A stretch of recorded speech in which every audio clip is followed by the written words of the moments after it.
네, 성경 인물 구속사의 중요한 예수 그리스도를 이 땅 가운데 이제 하나님께서 보내주시는데 그 구속사를 이루는데 중요한 인물, 주님의 길을 이렇게 예비했던 중요한 인물 중점으로 우리가 살펴보았는데 드디어 이제 세례 요한까지 오게 되었습니다. 세례 요한까지 약 400년의 말라기 선지자 이후에 약 400년의 그런 침묵기가 있었습니다. 하나님의 예언이 임하지 않는, 선지자들에게 임하지 않는 그래서 신구약 중간기라고 하는데 드디어 오늘 이제 본문에 이르러서 세례 요한에게 빈들에서 하나님의 말씀이 임하게 됩니다. 세례 요한은 영적 어둠을 깨뜨리기 시작한 사람이었습니다. 영혼의 빈들에서 하나님을 바라보는 사람, 영혼의 빈들에서 하나님의 얼굴만을 바라는 교회를 통해서 하나님께서는 시대의 영적인 어둠을 깨뜨리는 그 일을 행하십니다. 곁들여서 여러분들 삶에 좀 도움이 될 만한 그런 소스를 드리자면 세례 요한의 등장은 사실은 그냥 자기가 단순히 노력해서 시대의 선지자가 된 것이 아니라 이미 하나님께서 주권적으로 세례 요한을 보내주시기로 작정하신 것입니다. 하나님의 계획 가운데 세례 요한이라는 인물이 태어난 거예요. 근데 오늘 빈들에서 말씀이 임했다라는 것은 요한이 인식하기도 전에 이미 요한을 향한 하나님의 계획하심이 있었지만 어느 날 이제 요한에게 본격적으로 하나님의 말씀이 임해서 그가 감당해야 될 실제적인 사명이 이제 그날부터 이제 세례 요한의 삶을 이끌기 시작했다라는 것을 말씀하고 있는 것입니다. 여러분들 인생 살아가는데 초조하시죠? 빨리 뭔가 자리 잡아야 될 것 같고 그런데 우리 하나님을 섬기는 사람들은 이 영적인 원리를 알아야 됩니다. 여러분들이 정말 하나님께 쓰임 받고 싶다면 그리고 인생에 귀한 가치 있는 인생을 그려보고 싶다면 하나님의 사인을 기다릴 줄 알아야 됩니다. 그냥 맹목적으로 열심히 산다 그래서 그 일이 이루어지는 것이 아니라 세례 요한처럼 빈들에서 하나님의 얼굴을 간절히 계속 구할 때에 하나님께서 작정하신 때에 그의 삶 가운데 본격적으로 사명을 감당하도록 그렇게 역사하시는 시즌이 있는데 그때 하나님의 스케줄에 맞춰서 일을 감당하기 시작하면 여러분들 혼자서 뭔가 잘해보려고 아둥바둥 발을 굴리면서 그렇게 살아온 세월들보다 훨씬 더 짧은 시간에 짧은 세월에 여러분들 혼자 노력한 것보다 더 많은 열매를 거둘 수 있게 된다는 그 영적인 원리를 여러분들이 깨달을 수 있어야 합니다. 이 말은 여러분들이 지금 하고 있는 직장일이나 이런 것들을 지금 당장 다 내려놓고 기도만 하라는 뜻은 아니고 지금 여러분들 각자의 삶 가운데 어떤 일을 하고 있을 거예요. 근데 그 일을 하면서도 조바심 내지 말고 하나님이 나를 언제나 사용하실까 그런 조바심 내지 말고 항상 기도의 자리로 나오는 것을 기뻐하고 습관으로 여기라는 것입니다. 그래서 항상 하나님의 얼굴을 구하는 빈들 속에서 하나님의 얼굴을 충만하게 구하는 그런 삶이 습관화될 때에 하나님께서 하나님의 얼굴을 간절히 구하는 백성들에게 반드시 그들을 향하신 선하신 뜻을 가지고 하나님께서 성령으로 임하시고 이끌어 가시는 때가 있다라는 것. 지금도 여러분들 나름대로의 역할을 감당하고 있겠지만 하나님의 영광을, 하나님의 얼굴을 구하는 자들에게 하나님께서 보다 값지게 하나님께서 그 인생을 준비하시고 이끌어 주신다라는 그 믿음으로 살아가는 여러분들 되시기를 축원합니다. 요한의 사명은 회개의 세례를 베푸는 것이었습니다. 그것은 주의 길을 예비하는 과정이었습니다. 그러니까 쉽게 말하면 예수 그리스도를 모시어 드리기 전에 예수님을 모시도록 예비하는 과정을 이제 요한이 그렇게 회개의 세례를 베풀어서 준비를 한 것입니다. 그래서 이스라엘 나라에 나타나서 세례 요한이 외친 것은 참 회개를 이루라는 그런 메시지였는데, 참 회개를 이루기 위해서 백성들에게 요한이 일깨워진 것은 두 가지가 있는데, 하나는 진노 아래 있음을 일깨워 준 것이었습니다. 백성들이 하나님의 진노 아래 있다라는 것을 일깨워 준 것이었습니다. 7절을 보시면 대짜고짜 요한이 나와가지고 하는 말이 무엇이냐면, 요한이 세례를 받으러 나오는 무리에게 이르되 독사의 자식들아 라고 그렇게 아주 강한 어조로 그렇게 선포를 합니다. 왜 이런 강한 어휘를 사용하냐면, 유대인들의 그 마음의 각질이 너무 두껍기 때문에 차라리 자기들이 죄인이라고 깨닫고 있으면 오히려 좋을 텐데, 자기들이 나름대로 하나님을 믿는 백성들이라고 생각하고 마음판에 하나님의 말씀을 겸허하게 받을 수 있는 그런 마음이 있는 것이 아니라, 나는 이미 하나님을 알고 있는데, 나는 이미 하나님을 믿고 있는데, 이런 마음을 가지고 진짜 하나님께서 요구하시는 말씀을 받기에는 너무 두꺼운 그런 방탄막 같은 그런 완고한 심령을 백성들이 가지고 있었기 때문에 그 완고함을 깨뜨리기 위해서 강한 어휘를 사용하는 것입니다. 독사의 새끼들아. 그러니까 유대인들의 그 포장을 까발려서 그들 안에 있는 것을 보여준 것입니다. 너희들은 하나님을 믿는다고 하지만 사실 너희 속에 있는 것은 하나님의 자녀들의 것이 아니다. 그걸 봐야 한다라는 것을 이렇게 강한 어휘로 알려주고 있는 것입니다. 당시 이스라엘 백성들의 그 삶에 만연히 녹아져 있던 그런 종교적인 가면, 선민의식, 자기는 혈통적으로 아브라함의 후손들이기 때문에 당연히 천국 가겠지, 그런 착각을 하고 있었던 것입니다. 제가 대학가를 전도한 지가 벌써 헤아려 보니까 20년이 다 된 것 같아요. 어쩌면 20년 넘었을 수도 있어요. 제일 전도하기 힘든 대상이 오히려 세상에서 막 살아가는 듯이 보이는 학생들이 아니라, 교회에 지금 다니고 있거나 아니면 아빠나 엄마 중에 권사나 뭐 장로나 이런 이제 집안 내력을 가지고 있는 애들은 전도하면 우리 엄마가 기도하는 사람이, 우리 엄마가 교회 잘 다니는 사람이에요. 근데 그런 게 하나님 나라에 통용되지를 않는다라는 것입니다. 선민의식. 우리 집에 족보가 이렇게, 우리 집이 그래도 나름대로 기독교 족보예요. 이런 것이 소용없다라는 거예요. 그런 걸 까발려주고 있는 것입니다. 그런 것으로 하나님의 자녀라고 말할 수 없는 것이다.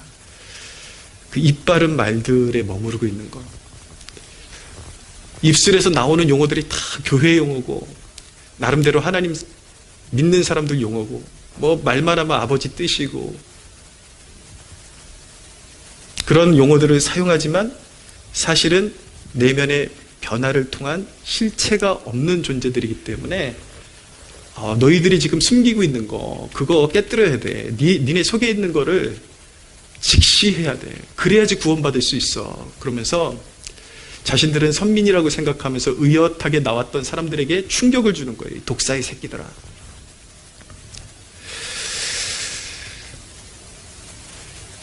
그렇게 해서 요한에게 나오는 백성들에게, 너희가 사실은 입에는 하나님이 있지만 너희는 아직도 하나님의 진노 아래에 있는, 이제 바로 심판이 너희에게 곧 임할 것인데 그 처지를 너희가 알아야 된다. 그것을 일깨워주고 있는 것입니다. 그리고 또한 요한이 두 번째 일깨워준 것은 무엇이냐면, 회개의 열매가 있어야 함을 일깨워 준 것입니다. 8절을 보시면, 그러므로 회개에 합당한 열매를 맺으라 라고 말씀하고 있죠. 그럼 어떻게 회개의 열매를 맺어야 되느냐? 그것을 10절 이하가 말씀하고 있는데, 세 부류의 사람들이 와서 요한에게 그럼 우리가 어떻게 회개를 해야 됩니까? 물어보죠. 첫째, 무리가 와서 우리가 어떻게 하면 회개의 열매를 맺을 수 있습니까? 세례 요한이 대답하기를, 옷 두 벌 있는 자는 옷 없는 자에게 나누어 주라. 너희가 가지고 있는 것, 불쌍한 사람들에게 긍휼의 마음으로 나누어 주라. 모으고만 있지 말고 너희들 옷장에 옷이 질비하게 그렇게 쌓여가기만 하지 말고 지금 이 순간에도 옷 없이 헐벗고 살아가는 사람들에게 옷을 나누어 주라. 그런 말씀을 주고 있는 것입니다. 그리고 두 번째 무리가 세리들이 왔어요. 그럼 우리는 어떻게 할까요? 하니까 부과된 것만 거두고 부당하게 세금을 매기지 말아라. 당시의 세리들은 로마에 빌붙어가지고 로마로 보내기 위한 세금도 걷고 자기네들이 강탈하기 위한 부당한 세금을 또 걷어서 사실 동족에게 개 같은 족속이라고 그렇게 많은 그런 힐난을 받으면서 살아왔던 존재들이었습니다. 그래서 너희들의 개인적인 부를 채우기 위해서 부과된 것 외에 어렵게 사는 사람들에게 세금을 과하게 부당하게 매기지 말아라. 그것이 회개의 삶이다 라고 말씀한 것입니다. 세 번째 무리가 나오는데 군인들이 나오는데 그럼 우리는 무엇을 해야 됩니까? 강탈하지 말고 거짓말로 고발하지 말고 너희 받는 급료를 족한 줄로 알아라. 자신들의 부족한 것을 거짓말해서 고발하고 강탈해서 군인들이 채우고 있었기 때문에 이제 그런 것 다 내려놓아라 라고 이야기를 하는 것입니다. 요 세 부류에 대해서 회개의 열매를 이렇게 맺어라 이렇게 구체적으로 명시를 해줬는데 먼저 알아야 되는 회개라는 것은 뭉뚱거려서 할 수 있는 것이 아니라 우리의 삶 가운데 직접적인 변화의 열매로 나타나야 하는 것입니다. 이 세 부류를 통해서 세례 요한이 경고하는 그런 내용들을 보면은 이들이 빠져있던 죄악의 그 중심이 바로 자기사랑, 자기연민, 이기심이었다라는 것을 알게 됩니다. 자기사랑에 기인한 탐욕의 우상을 찍어버리라는 거예요. 영적으로 설명하면 너희 그 중심에 있는 탐욕의 우상, 채워도 안 채워지고 그것을 부당하게 채우고 거짓말로 채우려고 하는 그 자기연민과 자기사랑, 그 탐욕의 우상을 찍어버려라. 그래서 너희가 가지고 없는다, 맨날 없다 하지만 사실은 너희에게 옷 2벌이라도 있으면 한 벌이라도 나눠주고 세금 과하게 매기지 말고 군인으로서 거짓 고발하지 말고 강탈하지 말아라. 그렇게 경고를 한 것입니다. 이웃에 대해서 거짓을 퍼뜨리는 것, 거짓말을 하는 것도 알고 보면 다 자기 사랑에서 기인한 것입니다. 자기를 이롭게 하고 자기 것을 채우기 위해서 알고 보면 다 그 안에 자기 사랑, 이기심이 도사리고 있는 것이죠. 그러나 회개라는 것은 하나님 사랑과 이웃 사랑에서 시작이 되어야 하는 것입니다. 회개의 삶은 나 중심에서 하나님 중심으로, 첫째는 하나님 중심으로, 그리고 둘째는 하나님이 사랑하시는 이웃 중심으로 나의 마음이, 나의 삶의 에너지의 그 쓰는 방향이 그렇게 바뀌어서 표출이 될 때 이제 비로소 회개의 삶을 살아갈 수 있는 준비가 되는 것입니다. 회개라는 것은요, 우리가 잘 인지할 필요가 있는데, 이 회개에서 내가 옷을 한 벌 나눠줬잖아요. 그러면 그것을 내가 공로로 삼아가지고 하나님, 내가 이번에 옷을 한 벌 나눠줬으니까 나는 구원받아도 괜찮은 사람이죠. 이런 걸 내세울 수 있는 것이 아닙니다. 회개라는 것은, 회개의 삶이라는 것은 그렇게 하나님 앞에 공로를 내세우기 위한 것이 아니라 이제 심판자가 오시기 전에 태도를 바로잡는 것과 같습니다. 회개한다고 그것이 구원이 아니에요. 회개는 이제 내가 심판받을 존재라는 것을 깨닫고 이제 심판장이 오실 텐데 그 심판장이 나를 가장 선하게 판단해 주실 것을 의뢰하는 마음으로 기고만장했던 삶을 내려놓고 악한 삶을 내려놓고 방향을 바로잡아서 숙연한 모습으로 하나님 앞에 서는 태도를 회개한다라고 말하는 것입니다. 그렇기 때문에 그 회개 그 자체는 아직도 구원에 이른 상태가 아닌 것입니다. 내가 옷을 한 벌 나눠주고 세금 부과 과하게 안 하고 강탈하지 않는다 그래서 그것이 나의 공로가 돼가지고 구원받을 수 있는 게 아니에요. 심판장이 오시기 전에 내가 잘못된 태도를 고치고 숙연하게 심판장을 기다리는 태도와 같은 것이 회개인 것입니다. 회개의 세례는 쉽게 말하면 이제 내가 죄를 버립니다라는 고백에 해당되는 것입니다. 그런데 예수님은 우리에게 성령의 세례를 주시는 분이십니다. 우리가 그런 이전에 살던 삶이 전부 다 나 중심이었고 잘못됐습니다. 그것을 고백하고 회개하는 마음으로 예수님께서 나를 위해서 십자가 지시고 피 흘려주셨구나. 그 예수님의 그 십자가의 공로를 믿음으로 받아들일 때에 우리는 성령의 세례, 성령의 내주하심이라고 그러는데 성령의 세례를 선물로 받게 되는 것입니다. 쉽게 말씀드리면 내가 죄인임을 깨닫고 회개하는 마음으로, 자숙하는 마음으로, 엎드리는 마음으로 내가 살 길은 나를 위해 십자가 지신 예수님을 믿는 길이라는 것을 깨닫고 예수님을 나의 구주로 영접할 때에 성령 세례가 임하고, 성령 세례를 통해서 우리는 죄 씻김을 받고 새로운 피조물로 거듭나게 되는 것입니다. 죄인의 신분에서 하나님의 자녀로 새로운 피조물로 거듭날 때에 비로소 여기서 구원이 성취되게 되는 것입니다. 할렐루야. 거듭 말씀드리면 회개는 주님의 오실 길을 닦는 것입니다. 나의 거짓된 삶의 방향을 바꿔서 이제 예수님께서 내 삶에 오시도록 그 길을 닦는 것, 예비하는 것, 그것이 바로 회개의 과정인 것입니다. 사실 이 두려움을 알기 전에 내가 하나님의 진노 아래 놓여 있는, 내가 이제 정말 회개치 않으면 이제 곧 심판 받게 될 것이고 그런 막중한 심판 아래 놓인 존재라는 것을 처절하게 깨닫기 전에는요, 진정한 예수님이 우리 위해서 행하신 십자가의 의미와 구원의 의미를 바르게 이해할 수가 없습니다. 그냥 예수님이 믿으면 구원받습니다, 이 부분까지만 이해하고 한 번도 내가 죽을 죄인이었다라는 것을, 그 하나님의 진노 아래 내가 놓여있는 죄인이라는 그 입장에 한 번도 내가 서보지 않으면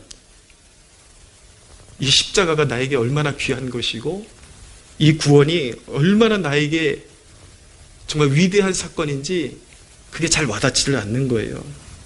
그래서 우리는 세례 요한의 촉구대로 우리가 얼마나 정말 심판받아야 하고, 우리가 그릇된 행실로 자기중심적이고 탐욕의 우상을 안고 살아왔던 죄인인지를 깨닫고, 내가 회개하지 않으면, 내가 주님을 영접하지 않으면 영원히 죽음을 맞이하고 영원히 지옥에서 고통받아야 될 존재라는 것을 처절하게 깨달아 본 영혼만이 그리스도의 십자가의 은혜를 올바르게 깨달을 수 있고 구원의 그 위대함을 깨달을 수 있게 되는 것입니다.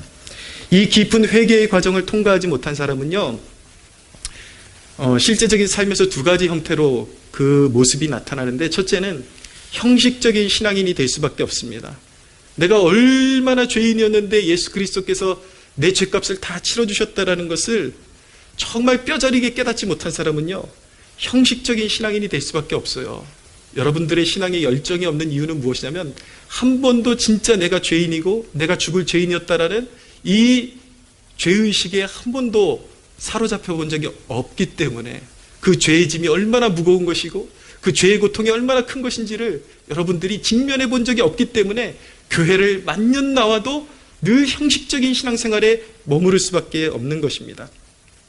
이 회개의 과정을 통과하지 못한 사람은 두 번째로, 어쩌면 그 사람은 구원받은 사람일 수도 있어요. 정말 예수님이 나를 위해서 십자가 지셨구나, 그 믿는 사람인데, 문제는 무엇이냐면 이 과정을 통과하지 않으면 인간적인 열심에 사로잡히게 되는 것입니다.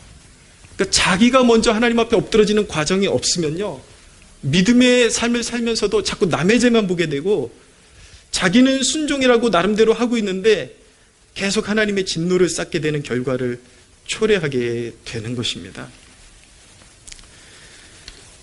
여러분, 열심은 좋은 거지만, 성결도 좋은 거지만, 거짓에 기반된 성결은 하나님 앞에 죄가 되는 것입니다. 요즘 미국에서 일어나고 있는 에즈베리 영적 각성에 대해서 이미 총신대 교수님이신 박영규 교수님이 이미 현지 책임자들 그리고 처음 예배를 인도했던 그런 당사자들 직접적으로 다 만나서 인터뷰를 하고 결론을 냈습니다. 이미 이 에즈베리 신앙운동의 중심에 게이들, 동성애자들이 찬양팀을 이루어가지고 8일 동안 그들이 찬양을 해왔고 찬양을 주도해왔다라는 이 소문은 헛소문이라는 것이 백일화에 만천하에 드러난 거예요.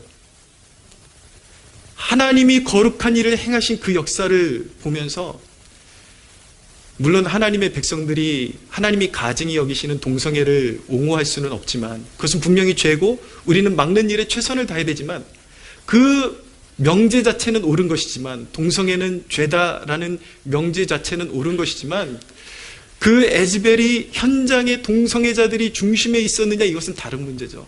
결론은 아니라는 것이 밝혀졌는데도 불구하고 끝까지 거짓으로 폄하하면서